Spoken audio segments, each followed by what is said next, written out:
జనాభా తగ్గించి కాంగ్రెస్ సర్కార్ బీసీలకు అన్యాయం చేసిందని బీఆర్ఎస్ వర్కింగ్ ప్రెసిడెంట్ కేటీఆర్ అంటున్నారు. బీసీ కులగణన సర్వే పూర్తిగా తప్పుల తడాకగా ఉందని విమర్శించారు. రీసర్వే చేయాలని డిమాండ్ చేశారు. బీసీల జనాభాను కావాలని తగ్గించిన సీఎం రేవంత్ రెడ్డి వారిని క్షమాపణ కోరాల్సిందిగా కేటీఆర్ డిమాండ్ చేశారు. బీసీలకు జరిగిన అన్యాయాన్ని ప్రజల్లోనికి తీసుకెళ్తామని, 42% రిజర్వేషన్ల వాగ్దానాన్ని రేవంత్ ప్రభుత్వం తుంగలో తొక్కిందని కేటీఆర్ స్పష్టం చేశారు. మొన్న అన్నావు కదా, కేసీఆర్ పాల్గొనలే, కేటీఆర్ పాల్గొనలే, ఇంకొకరు పాల్గొనలేదని. మాకు మీరేం చెప్పినారు మీ కులగణనప్పుడు? మొదలు మీరు చెప్పింది ఏంది? స్వచ్ఛందంగా ఎవరు ముందుకు వస్తే వాళ్ళు రండి, ఇచ్చేది ఇవ్వండి అన్న. అయినా నాకు తెలియక అడుగుతా, కుంటి సాకులు అడగడం కాదు, కుంటి సాకులు ఎత్తకడం కాదు. కేసీఆర్ గారి ఎలక్షన్ అఫిడవిట్ నీ దగ్గరనే ఉంది, నా ఎలక్షన్ అఫిడవిట్ నీ దగ్గరనే ఉంది.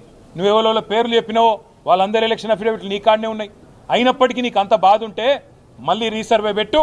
మేమందరం కూడా, ఎందుకంటే మా బీసీలకు అన్యాయం జరిగినప్పుడు మేము కూడా, ఎందుకంటే నీకు సాకులు వెతకడానికి అవకాశం ఇవ్వద్దు కాబట్టి అందరం పాల్గొంటాం, అందరం కూడా నువ్వు కోరిన అన్ని వివరాలు ఇస్తాం.